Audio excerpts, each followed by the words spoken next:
Hello everybody, welcome to another brand new episode of the Simon Whistler Show with Sam Myers. Welcome back. We've been off for a couple of weeks. We have. My boiler is still not fixed. I'm wearing the same clothes. In fact, I'm gonna entertain the people. Tell them what you've been up to, Sam. I'm gonna put a jacket on because it's goddamn cold. I'll be right back. Yeah. So on the opposite side to Simon, I have actually bought myself a sexy jacket. I've got a nice new leather jacket because I've been taking part in a singing competition, and something I realised that all singers have leather jacket makes is you a a better leather singer. jacket. Yeah, that's like without a leather jacket, you're nothing. You need some Nothing. cigarettes, some sunglasses. Do you know, you joke, actually, the amount of people there that smoke was unbelievable. Like, you'd think in a singing competition people won't be smoking. I reckon 1% of the whole populace of that competition was not smoking. Everyone. No. Yeah. And whether what was the average age? Hang on. 18. What we're talking about is Sam went on Superstar, which is like the Czech version of Pop Idol, yeah, American Idol, X Factor, or one of those. X Factor, one of those sorts of things. We live in the Czech Republic, as I feel we have to point out every time. And you auditioned. You got through into... Well, I don't know really how much we can talk about because, I mean, the chances of someone... I tell you what, I will tell you about the journey. Okay, so let's be honest, it's all in Czech, so no one's going to get me. I do have Czech people who follow me, though. Well, that'd be great. Well, sorry to spoiler, guys. But no, so basically what happened is that... Oh, sorry, I was just multitasking there. I was pouring tea and podcasting and podding.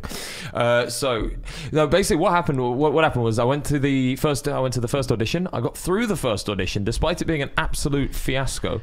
Yeah, we talked about this before. Of which they only actually... My audition was yesterday on TV. Maybe you should have smoked. My audition was on TV yesterday and they cut more than a half of it out. It's already gone on the air? Yeah, it's already on. Oh, no, wait, so it'll be on YouTube? Yeah. I don't know if I'm on YouTube yet. I've been following their Superstar Czech YouTube accounts. Have you? Yeah, because I was like, I want to see my friend Sam on the Superstar. Should have hit the old television. Well, go on, raise it up. And if there's no one else, if you're not on there, we'll find someone else, and so people will get an idea of what's going on. And they have it's similar like Pop Idol, right? They just have the judges, Simon Cowell's equivalent. Yeah, pretty much. Yeah, it was. There's nothing there, dude. It's definitely there. Just search Superstar Česko or something. Oh, you're searching for yourself. Yeah, you won't be up there then. Or maybe it takes a while for YouTube to get the search thing sorted out. So if it went up super recently. Yeah, no, I don't think we're going to find me. But why is this so hard to find? There it is. Scroll down. Not you, but see Superstar. There's the channel. Well, click on that. Oh, it's Superstar. But on the channel. And we'll just see if you've been added really recently. Because they add stuff all the time. Just go to videos at the top. Doesn't look... See, 5 hours ago. Well, Adrian, where are you? Where am I? I'm not there yet. This is so sad. Also, this is a major television show here, right? Yeah, this is a big show. How do they only have 18,000 subscribers on their YouTube channel? I don't know. I think they're more Instagrammers, to be honest. They Instagram like mad. Okay. How many followers do they have on Instagram? How many have they got? I would be lying if I could tell you. I think they have like 5,000, which is embarrassingly low. You do? Yeah. Well, I mean, I'm sure it's good for like... What's your Instagram? Simon Whistler? I don't even know. It's been... I think I last posted something in the summer. It was a cool hat that I had made. Speaking of which, one moment, I've just realised I haven't started recording the screen. So that's okay. We haven't actually done any screen stuff. So except we don't have the syncing stuff now. But that's okay. No, because your clap isn't recorded on the screen recorder. It doesn't matter. So you got... We'll talk about it when it's aired and when people know when it's gone live. Well, yeah, I just wouldn't want to ruin it for our Czech followers. I mean, I don't know if any Czech people follow this podcast, but I know I see people on Twitter, so maybe. And then I don't know. Just let's move on. But the smoking thing is, it surprises me how many people in this country smoke. Because I think like European smoke in general. Yeah, European smoke, especially like hot, like French, Spanish, Italians. They all smoke a lot. Yeah, I think it's something to do with the weather. You think? Yeah.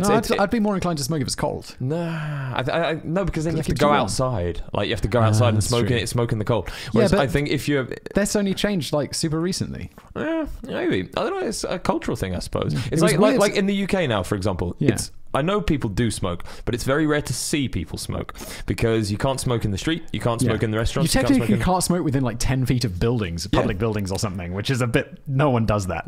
Yeah, I've got a theory that I think they're trying to slowly delegalize smoking. Like they're trying to sort of make it illegal. Make it illegal. So they're trying to slowly. Too much money in it. Dude. I think they're trying to slowly push it out. Well, now you can vape. So like if you're vaping, I got a vape thing over there. Pass me my vape thing. What's your vape thing? It's a big cigar thing. Have you seen my vape cigar? I have now. Pass this here. This thing's pretty cool. I can't remember. I bought this. I smoke cigars. Yeah. You know, occasionally, like once a month, I'll go meet some friends and we'll smoke some cigars. Ooh. And but they went through a phase where they were meeting like more often, and I didn't have my kid yet, so I was like, yeah, get it in while I can. But I also didn't want to be like smoking a fat old cigar every week because I don't want to die young.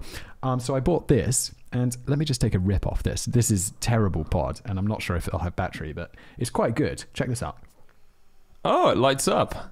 Like a cigar. Yeah, it lights up. Goodness. No, this is pretty weak. It lights up. There's like an LED at there. Fantastic pod. He sucks sensuously on the cigar. And there you go. Oh, there you go. Pretty good, right? He looks like a Cuban cigar master. This. Well, you don't mind if I smoked. Well, do you vape a flavor, or do you just vape? I vape the flavor of. You can buy all these different flavors. This is supposed to taste like cigar. Okay. It does not. So it's like vapor. No, I mean it's got a taste, but it's also weird because you don't inhale cigars, right? Yeah. So you like puff on it like this. Okay. It's really hard to get a good rhythm going while I'm making a podcast, but you get the idea. But anyway, you end up like being like, screw it, I'll just inhale it.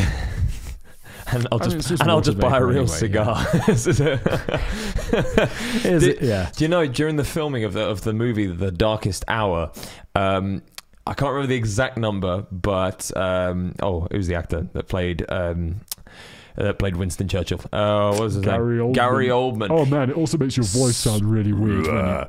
He smoked so many cigars that when everyone else went off to have like a celebratory dinner of finishing the movie, he went and got a colonoscopy. Why did he get a colonoscopy? Because he'd been smoking so many cigars. I think he had like tar like deposit. It goes into your like colon? Apparently. Wow, that's intense. I don't know. Maybe he just needed a thorough cleaning. And don't they smoke? I thought they smoked fake cigarettes in. No, he didn't. He smoked proper thick, fat Cuban cigars. I went to see a play once, and it was some modern take on a Shakespeare play. But they smoked cigars, and you could see it. I was a kid, and you could see it from the audience, and you could see it. But then the smell fills the whole theater, and I was like, that's pretty cool. I didn't realize they could smoke on stage. Yeah, I remember going to see a Cat on the Hot Tin Roof once, and I've not seen that. They smoked a cigarette. I saw it with James Earl Jones, who played the voice of Darth Vader. And I feel like I've got something Mufasa. coming up about James Earl Jones. There you go. He did. Well, no, I don't want to spoil it. It might not be in today's episode, but there's something coming up about him. Okay. Should we do some actual topics? Let's do some facts. I want to talk to you about shuffling cards. Right? Don't read ahead, because I don't want to spoil this for you.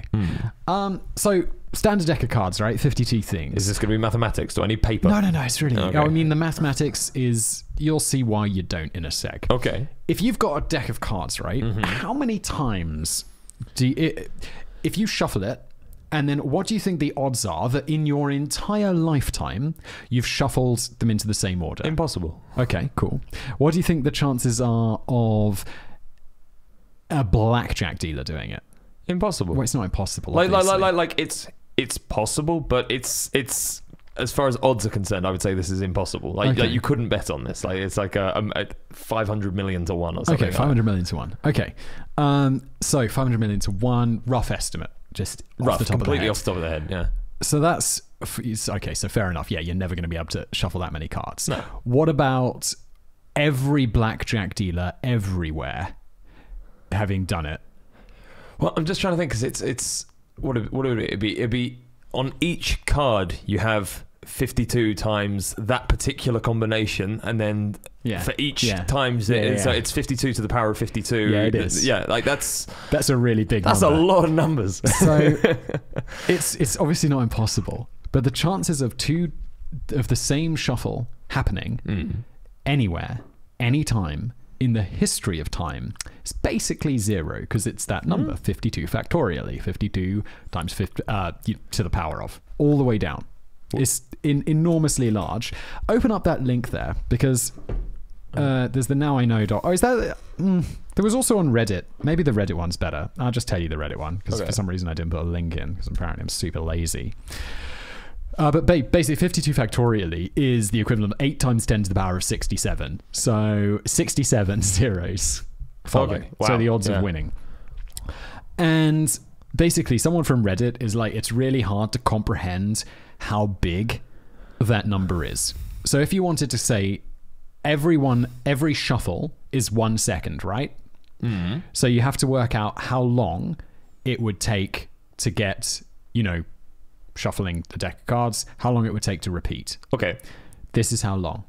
Every second, shuffling a deck of cards. Stand on the equator, and you take 1 step forward for every billion years that goes by. And bear in mind, the universe is, 15 billion years old? That can't be right, really? Wait, we're not even halfway there Jesus. yet. So when you've circled the Earth once, you've taken a step forward every billion years. When you've circled the Earth once, take a drop of water from the Pacific Ocean and keep going. Okay. So you then again, every billion years, take a step forward all the way around the Earth, 1 drop of water from the Pacific Ocean, and keep on going. Righty. When the Pacific Ocean is dry, lay a piece of paper down on the floor, refill the Pacific Ocean, and carry on. Every billion years, taking 1 step all the way around the world, 1 drop out of the Pacific Ocean. And again, when the Pacific Ocean is dry, another sheet of paper goes down. But the Pacific Ocean is huge. Yes, it is. Drops. And a billion years is already an incomprehensibly long period of time, by the way. And that's just when we take the 1 step forward before we go all the way around the Earth and take 1 drop from the ocean and lay a piece of paper down. You know how long it's going to take? How long that stack of paper has to get? No. All the way to the sun. To the sun? Yes. Not to the surface, to the sun. What do you mean? What, the paper? The paper. So how? That stack of paper that you've laid down on the ground here has to reach the sun. Jesus. Yeah, pretty intense, right? And then... that's a lot. The 3 leftmost digits won't have moved at all. You'd still have basically almost the same amount of time to go. No, you'd have to do it 1,000 more times. That whole process, and you'd be a third of the way through that time. That's a big number, isn't it? So the idea of shuffling the same deck of cards is vanishingly small. I was a bit off with my 500 millionth at one, wasn't I? It's just so... I just found this so interesting, because it's kind of one of those things where you're like, well, there's only 52 of them, right? No. And it's like, oh yeah. No. Yeah. I think you think that until you actually think about it, and then you think about all the different possibilities. So like you've got the card on the top, and then each card under that could be anything else. 1 of 52. Else, yeah. Did you like that example? Because there's someone else on Reddit gave another one. Yeah. I find this so fascinating. Go for it. Do it. Shuffle a deck. So how to get to that same number of possibilities again. Mm-hmm. Shuffle a deck of cards. Deal yourself 5 cards every billion years. So like taking the step forward. Each time you get a royal flush, which is... I've never seen a royal flush in all the years of playing poker. Buy a lottery ticket. Each time the lottery ticket wins the jackpot, throw a grain of sand in the Grand Canyon. When the Grand Canyon is full, take 1 ounce off Mount Everest, empty the Grand Canyon, and carry on. When Everest has been leveled, check the timer. You'd have to do it 256 more times. I want to know who calculated this. Like, I feel like they're just taking ridiculous examples. Well, of course, but it's easy because you work out the number. It's like pluck a hair out of the first cow you see, and then it's easy because then you work out how many hairs that are on the average cow, which I'm sure is something you can Google, and then you just times that by the other numbers, and then you quickly get to 50 because you're just adding the zeros on. You just got to get to the 67 zeros. And eat through a pack of olives. When you get the accidental olive that they've left the pip in, then I don't think that would be... that would work, but that's far too likely. Like, that's happened to me. None of these other events have ever happened. True. I mean, maybe I could take an ounce of rock off Mount Everest, but... You wouldn't. Yeah, I wouldn't. That would be so bad. So it's also another example I haven't got that at home. Would be 52 factorially is about the number of atoms in the universe. Wow. Okay. So it's just so huge. That's the chances. So realistically... shuffle some cards together, you have just created history. Yeah. Wow. You've created something history that, of that's course, never happened. might have happened. But it's just... But it hasn't. It's just, let's just say it definitely, it hasn't. Wow. Okay. That's interesting. And because have you seen some of the shuffles that all the casino who's the man that shuffles? The dealer. The dealer. Right? Wait. Sorry, I can't take you seriously with that in your mouth. No, it is a dealer. So these professional. Okay, because I'm wondering if there was like some professional word for this because I was like, does he mean dealer? Does he mean dealer or mixer? No, no, dealer. Yeah, no, and they do all these professional style shuffles that you know, to become a professional casino dealer, you have to go and do a course, and like you have to take like a 2-week course. I got to put this fake cigar away, otherwise I'm going to be ripping on this all the time. It's you keep it in your hands and then you just want to do it. The casino dealers, of course, man. It's like, there's the mixologists or whatever, because it's like, yeah, you're a bartender, but you've got to do all this cool stuff, and you deal out the cards, and what's it called where they the cards from one hand to the other? Flaring? No, well, yeah, flaying. I guess it is flaying. Is it probably not flaying? Not flaying. I think that's when you take the skin off an animal. Right? Yeah, I think you're right. The flaring is with bottles when you throw bottles around. So I'd say like let's say it's flaring. a type of flare. Showboating.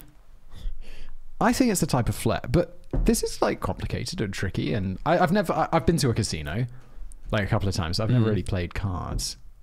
They didn't do it when I was there. It was a bit too boring. I don't think they don't do that sort of shuffle, but they do like they throw the cards everywhere, right and then they smudge the cards like apart and then together, and so they all. Oh, I have seen that. Yeah, like I think it's called a casino shuffle. Is it? Yeah, I think so. Don't they have shuffling machines? They do, but then I think they also shuffle like manually as well. Okay. There's and I know that I'm pretty sure in most casinos they use 7 decks of cards as well. So you're like never. It's between 6 and 8 decks of cards. You're never ever going to get the same combination. Let's talk about in-flight surgery. We talked about this before, right?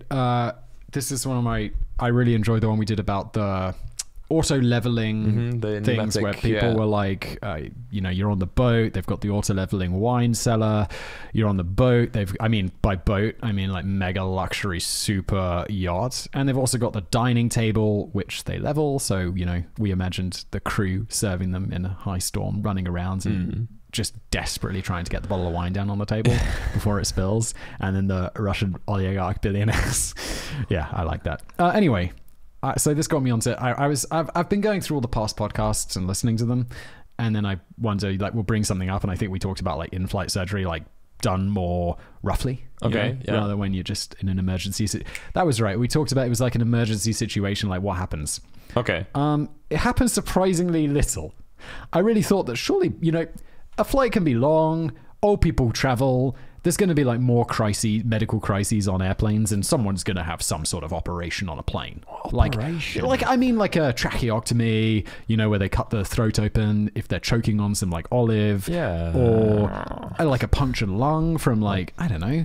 What, from a pressurized peanut or something? No, I mean like you're on a plane. It's like pressurized. Something's going to go wrong, or I don't know. Anyway. But you're in that pressure. All right, Sam. You're brought up to that pressure. So I know. Okay, so thinking about it logically, yeah, it doesn't make much sense. Thanks. Anyway, there was a woman. Sorry, spending time with you has made me logical. This is before I was not a very logical man, and then you've become a cynic. I've become a cynic. This is it. So there's a woman, and she gets on a flight, right? And this was open up the Wikipedia link, would you? Yes, I'm here. Here we are. Cool. And she has chest pain. And she's like, they notice she's in pain getting on the plane. But she's like, oh, no, I fell off my bike. I'm fine. Lies. I'm fine. Just turns out, yeah, it's absolutely a lie. When she says she fell off her bike, she meant she had a motorcycle accident. And she wasn't lying, though. She wasn't lying. She's pretty messed up. She has a broken arm, untreated, fractured ribs, and a punctured lung. Nice. Which... You were just talking about how planes pressurized. Yeah, it won't do well under pressure. That's going to be a little bit of an issue. So she gets on the plane. They're asking her like, "Are you okay? Are you okay?" She's like, "Oh yeah, 13B. Where's my seat? I'll sit down." Hobbling along. Great, brilliant.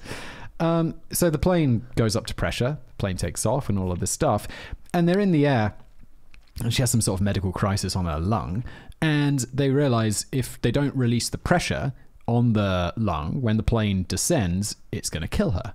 because the pressure's going to change, and then like I don't know, either the plane is gonna, her lungs going to collapse or explode, or one of these medical things that I don't understand. But the cool thing is, that doesn't really matter, is the second paragraph there. Can you I can't really read that. I'm just going to bring it up on my little... Okay, yeah. Upon further examination, Wallace and Wong, the doctors who were, they do the medical emergency thing, they discovered in addition to rib fractures, the passenger developed whatever, due to a puncture in her left lung, and realized that she might die if the pressure in her pleural cavity went unrelieved. Sam, I can't read it like this. I'm just going to bring it up on my thing. I really hope this goes the way of kebab skewer. I'm sure this is going to go to kebab skewer. Sit tight. Right. Wallace did not deem a landing in the at Delhi to be viable because the increased air... Oh, I kind of already talked about this. With the limited medical equipment on board, Wallace and Wong had to improvise heavily. The medical kit had lidocaine, a local anesthetic, but the catheter in the kit was designed only for urinary catheterization and was too soft for use as a chest tube. The doctors fashioned a trocar from a metal clothes hanger. Nice. So, I mean, it's not like a kebab stick, and I don't think you'd want to use that because, well, it's a plane, so all of the kebab sticks are going to be made up beforehand, and so they're all going to have food on them. When was the last time you got a kebab on a plane? Yeah, probably never. You can't have anything with a spike on it, with a point. That's yeah. Well, you can. They give you cutlery and stuff. Rounded knives, very rounded. They give you a fork. I could do some damage with a fork. I'd bend over the Give me your things. I'd stab it in your neck. The prongs. I could kill you with a fork. I don't reckon you could kill me with a fork. I could kill you with a fork. I challenge you. I don't have a fork on me. And also, I don't want to go to prison. I'm not going to stand here and take it. You could absolutely kill someone with a fork. There's no question in my mind. If you snuck up behind them and no one was watching, and no one knew you were coming, I'd stab you in the neck with a fork. If you can stab you in the face with a fork. If you can stab me in the neck with a fork while I'm aware of you doing it, you deserve to have killed me. This is... Dude, the 9/11 hijackers took over the plane with box cutters. Did they? Yeah. Really? Yeah. I didn't know. Because you can't take a knife on a plane. True. Anyway. I also think today is going to be a lot more of an issue. Because before 9/11, it was because they were saying, oh, we'll land the planes, it's just a hijacking. It's just, we're blackmailing you, or what's it called? Ransoming you. Yeah. But now people will be like, yeah, no, I'm hijacking the plane for ransom. And people are like, fuck you, you're going to fly us into a building. And people will fight back like crazy.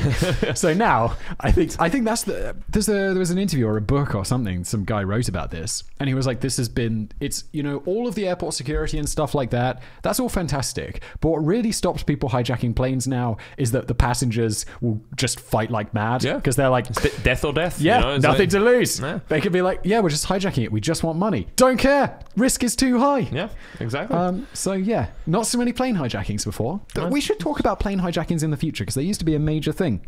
Anyway, they sterilize the equipment in cognac, and they do the incision by making an incision in the patient's chest, but with no surgical clamps available. Wong had to hold the incision open with a knife and fork while Wallace has inserted the catheter. The whole surgery lasted 10 minutes. The doctor successfully released the trapped air from the patient's chest, and she spent the rest of the flight eating and watching in-flight movies. That is... Do you know when they swear themselves in, doctors, saying, I will help anyone in any situation, like in any way that I can. That's kind of what you dream of as a doctor, that you're going to be called up to operate on someone on an aeroplane where you have to use knives and forks instead of clamps and shove a clothes hanger into someone. I think that's amazing. That's a good story. I don't think it is.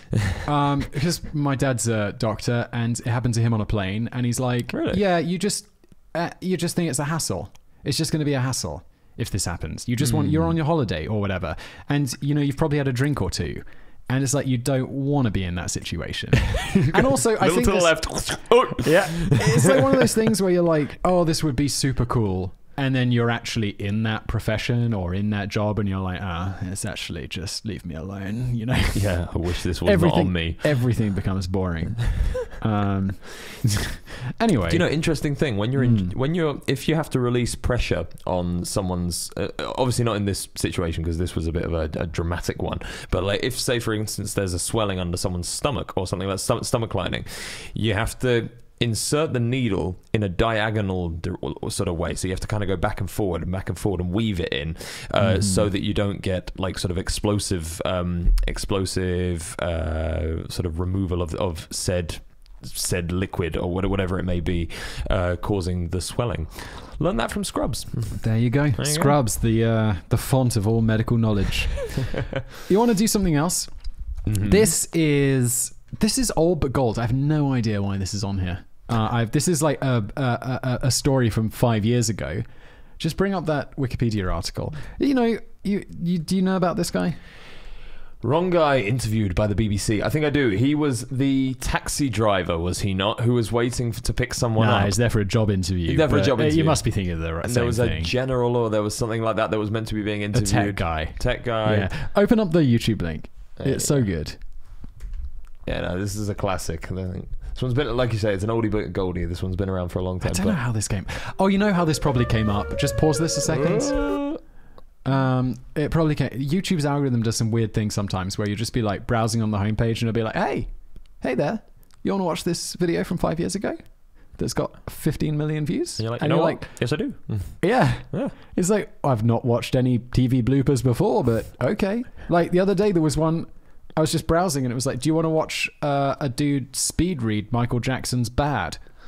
And I was like, wow, yeah, I guess I do. And it was pretty incredible. Yeah, speed reading, I've got a bit of a conjecture with speed reading because there comes a point where it's no longer reading and it's just no,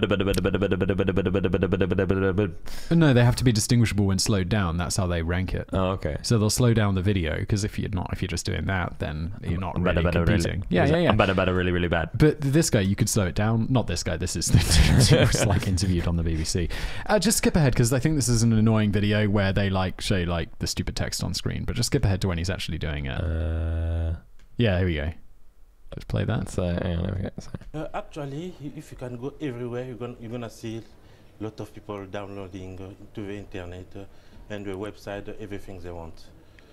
I think we should give some context here. So the point is, he's been brought in the place of a professional, and the thing I love about this video the most is that he owns it. He says, right, I'm here for, I've obviously been taken incorrectly, but I'm not going to look like an idiot and tell them that they've got the wrong guy. I'm just going to give my knowledge. I'm just going to keep going and give my answers to their questions, even if I have zero dude, I mean, knowledge. At what point aren't you like, what? I'm here for, he was like not here for a presenting job. He was not here to be like on-air talent at the BBC. Isn't there a point where they're like putting makeup on you and calling you someone else's name and putting a lav mic on the lapel of your jacket there, and they're getting you in front they're sitting you down in a studio? Well, you see, aren't you going to be at some point like, hey? No. I don't know. I think I'm just going to go along with it because you're nervous? I think I'd ride the wave. Like, oh, I guess this is part of the interview process. I don't know, like, it is the BBC, you know, so it's like maybe they want to see how you perform on TV. Maybe they record their interviews. That's like going for an interview with. The example would be the BBC.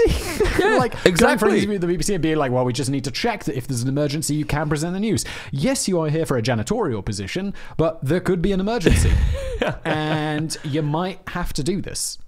So no. I don't think that's what happens. And I think this guy's just a bit of an idiot. I think he's got charisma. He doesn't have any charisma. Like, look at him. He's sweating and barely talk. He owns the interview. Anyone could make up something better. He's talking about the internet. He's like, yeah, people will be using the internet to download things. And it's like, dude. But the interviewer does a good job of being like, okay, let's just carry on. Something's obviously wrong. Yeah, just let's have a little bit more. I think it's much better for the development and to improve people what they want and to get on the easy way and so fast. And he is sweating bullets. Well, you just let the interviewer speak. You would be, wouldn't you? Let the interviewer speak. The way the music industry is progressing now, that people want to go onto the website and download. He just looks so uncomfortable. Exactly. Exactly. Yes. 100%. There's no doubt in my mind that people want to be downloading that music. What I liked reading about after this is a Wikipedia page devoted to this gaff. The guy who he's supposed to be, who they confused him with, a chap called something Cooney, This is a nice quote from somewhere I've forgotten to credit, but I'm just going to read it. Oh, maybe it's straight from Wikipedia. CUNY initially did not take the mix-up well and wrote a response on his blog, News Wireless, in which he commented, and the fact that a few 100,000 people in the world are now under the impression that I'm an ignoramus who knows nothing about technology or Apple or iPods and has a very poor command of English. Well, that's not the Beeb's problem, is it? After all, is a journalist going to sue the BBC and get blacklisted? Of course not. And I'm like, that's pretty dark. I think that's a little bit conspiratorial. Like, but if he spends his days on the internet, he's full of conspiracy theories. So I think that this guy, I don't think the BBC are going to blacklist you because they made a mistake and you're suing them for loss of reputation or whatever. I don't think you'd win, but BBC might settle. But they're not going to blacklist you, are they? Is the world really so petty? Yes. Okay, I doubt it. Yes, it is. Loads of the other one, just on news gaffes, because, you know, who doesn't love a bit of Schadenfreude? Load up the next one. This one? No, the one above it. This one here. Yeah, the next one in the list, Sam. Yeah. I don't do lists. Right. This is classic. Again, BBC. Oh, amazing. You know this one, right? Everyone knows this one. And the kids just come running in. Although, the one thing I wonder... So, for those listening... this is the famous clip of him. It's the dude doing an interview on the BBC about, I think it's the North-South Korean relations. And he's clearly, like, Skyping into the BBC newsroom. And his daughter runs in and just starts dancing around. And he's like, just... Well, I'll play the video. A baby's coming in, a little baby walker. Relations with the North may change? I would be surprised. Also, okay, so anyway, people have seen this, but the kids come in, the baby... This is so then good. Then a nanny comes in. I love... No, it's his wife. Is it his wife comes in full pace, trying to pull him out the room? I love the revisiting these things because they are so funny years later. I'm wondering, why are the books on the bed, though? This is one thing I wonder about this video. Like, why are the books on the bed? Is it a bed or is it a poof? Is it could be like a couch or something. A couch or something. Oh, that would make more sense. But it is. I saw Dara O'Brien, the comedian, put an amazing tweet up the other day saying, because this dude was doing another talk about controlling the population. This same dude, same guy. Did it happen again? Same room. No, it didn't happen again. But Dara O'Brien amazingly tweeted, does anyone else trust this guy to control the population? He probably put a lock on the door this time. And then finally, just go back to the Google Doc and let's bring up the last one. This is much more recent. I heard about this on the H3 podcast and I was crying laughing, and it's so like, just pause it a sec. Just pause it. So this is like a clip of a policewoman, a news clip of a policewoman who's died, and they have a name on screen, and like, I would say, I mean, Deirdre is the first name, obviously, and then I guess it's like a German name, so like, but Mengadot maybe? Deirdre Mengadot? Mengadot. Who knows? Mengadot. American though, obviously. Just play it and see how this woman pronounces it. Do you know this, by the way? No, I've never seen this. Oh, Goodbyes to this fallen Louisville police officer, D.D. Megadoodoo. No. D.D. Mega Really? D.D. Yeah. Wow. Dude, pretty bad, right? Terrible. Yeah. That's really bad. It's like, but you're pronouncing the name of a woman. They're like talking about her memorial. Yeah. Got to go to D.D. Mega D.D.'s memorial. She obviously just like sat there afterwards and went, oh no. I wish this is the end of my career. It wasn't the end of her career, is an honest mistake. But it's pretty embarrassing. And also, this is the only clip of this exists because I guess someone just like zapped back their TiVo or whatever to get it. But I'm like, I want more of her face after she said it, and we didn't get that. No. Did you see? You probably didn't. You know, there's the two Jimmys, Jimmy Fallon and Jimmy Kimmel. Of course. Jimmy Fallon recently had there's someone who is like a very famous drag queen. I can't remember their name, but he said, and so when dressing up as a drag queen, or like, I've never had a drag queen on the show before, and you can see the guy goes, drag queen, and you can see Jimmy Fallon's face just goes, oh no, what have What I have I said? said? He What said have I nothing. said? Is this the end of my career? Like, is this it done? And then the drag queen goes, I am the queen of drag. You can just see his face just suddenly recover, like all the colour come back. He had a moment of pure, beautiful panic. What have I done? What have I done? Let's do one more story for this episode, I Okay. reckon. We'll bring it up to like 45 minutes. Dude, with my boiler not working, You can't do the long ones. I'm definitely feeling like let's just do a couple of short episodes today. And Okay. because we record 2 episodes in one day. So let's just do that. Time dilation is the most fascinating thing ever. Subjective, but okay. Okay, let me try and persuade Tell you. me more. So, space is really big. So, where to start with this one? Like, time dilation is basically the idea that the faster you get to the speed of light, the slower time goes down for the observer. Okay. So, if I'm traveling really fast, time continues normally for me. Like, my experience of time is the same as it's always been. But if you're here on Earth and I'm up there flying around really, really fast, you think that I'm going like this because time is going slower the closer you get to the speed of light. E equals mc squared. E equals mc squared. If you want to sound smart. Anyway, space is really big. The closest star is 4.37 light years away. So if you set off now, traveling at the speed of light, which is the fastest anything could possibly travel, it would take you 4.37 light years to get there. But sadly, we can't travel at the speed of light. Oh, we can't. But we can. Well, we could travel at Very close. very close. Very close. And that's the really important thing. Theoretically, we can travel just shy of the speed of light. So you could go to like 9.9999999 recurring, whatever, to just, right up to that speed. And you think like, okay, so how do you travel that fast? It's not, you don't need a ton of like power you do need a ton of power, just like relatively. Yeah.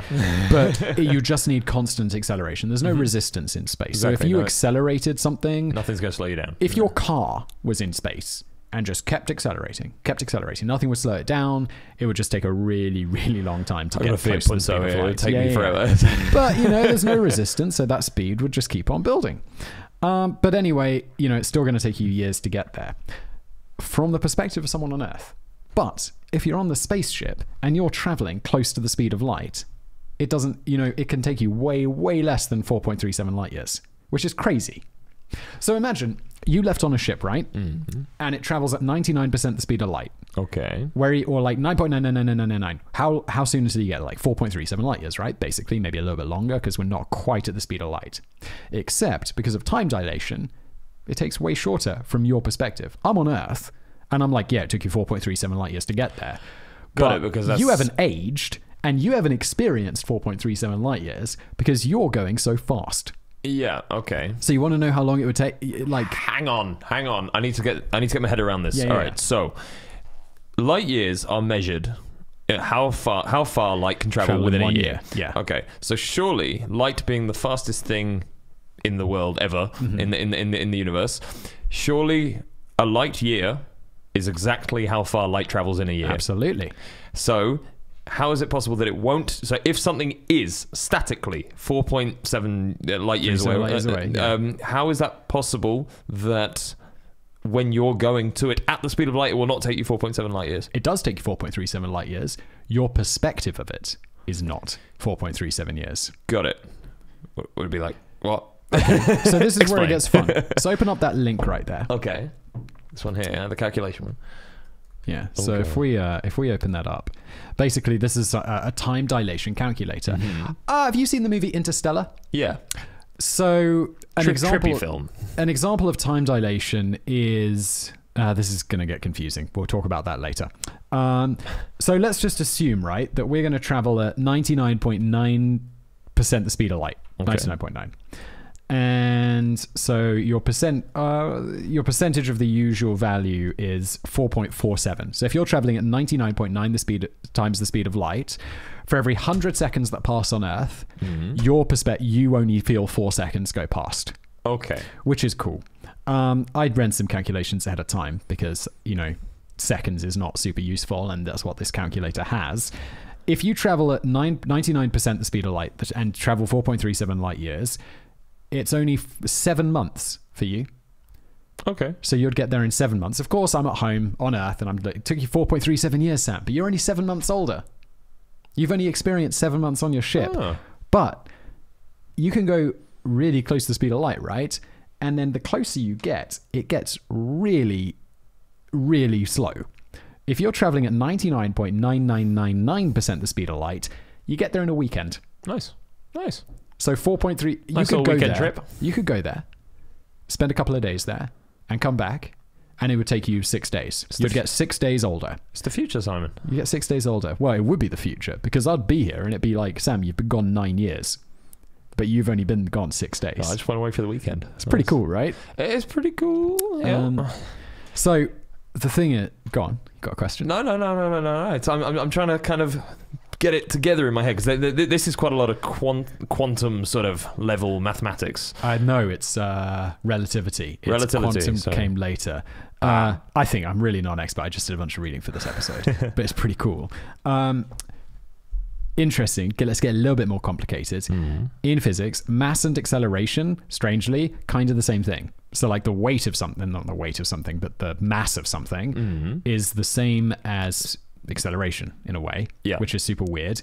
Don't worry about that too much. What this basically means is if you're near a massive object, so we previously talked about pulsars, also black holes, neutron stars, not pulsars. Neutron stars. Like black holes, better example. If you're near a black hole, it's absolutely massive.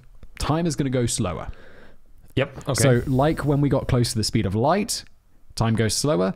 When we stand next to something massive, time also goes slower. So you think about Interstellar, right? Okay. Do you remember the scene where they go down to that planet with the huge waves? Yes. That was near a black hole. Okay. Do you remember how McConaughey's character goes down and then he's like doing this thing on this planet for like an hour and he comes back up and his kids are now adults? Yeah.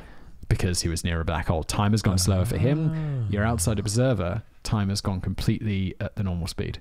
Jeez. Which is crazy, right? That is mad, yeah. There's an great episode of a TV show called Stargate SG-1 where they travel around the galaxy going through wormholes and they open a worm. Do you know the show? I know the show, yeah. They open a wormhole to another planet and there's a black hole in the sky, and basically the people who go through, they're just screwed because time's going slower for them and they can't get the machine to work to take them back.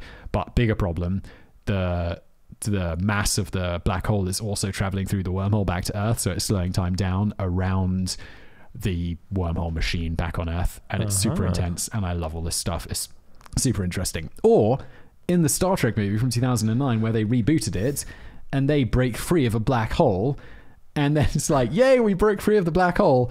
But the problem is, like, if you know, this was real physics, thousands of years would have passed. They'd be like, great news, Captain, we've broken free of the black hole, but we're really far in the future and everyone we know is dead, and the whole reason we were in the black hole in the first place is just pointless. I suppose that's the biggest false sort of the most unrealistic thing in Star Wars is that everyone flies around through galaxies, through different light years and everything like that, and then they go and meet on a different planet and they go, all right, we'll be there then. Can you imagine the calculation of figuring out your exact meeting point on a planet that's on the other side of a distant galaxy far away? I've never seen Star Wars. What? Well, I've seen, like, I saw one when I was a kid. You've not seen the original 3? No, I've seen one of them. It's really boring. Fantastic movies. No, I disagree. But everyone loves them, so I'm in the minority, There obviously. you go. I just didn't like it. It's a bit boring. I don't like fantasy. That's the thing. Anyway, that is time dilation. And I think it's pretty interesting. Definitely. Let's call it a wrap on the episode here. If I want to suggest to people, if you got something for me, if you want us to cover an interesting subject that you think is interesting, I might not. I might absolutely hate it. So there is the entire possibility that you'll send me these ideas and I will outright ignore them. But if you want to roll the dice and take a gamble, hit me up on Twitter. I'm at Simon Whistler. Let me know your subjects. I'll look into them. And I think I've got some coming up that people have suggested. Now that the show's live, I've got some stuff coming up that people have suggested. I could bring it up right now. I got it in my little notes app. You want to hear about what we could come up in like a couple of weeks? Yeah, what do we got? Someone called Jason says, have you heard of the story when US sailors sunk a Japanese sub with potatoes? I'm like, oh my God, that sounds super interesting. Okay, I'll check that out, Jason. And then I had, that one's an idea for a merch suggestion. So that's in the wrong pile.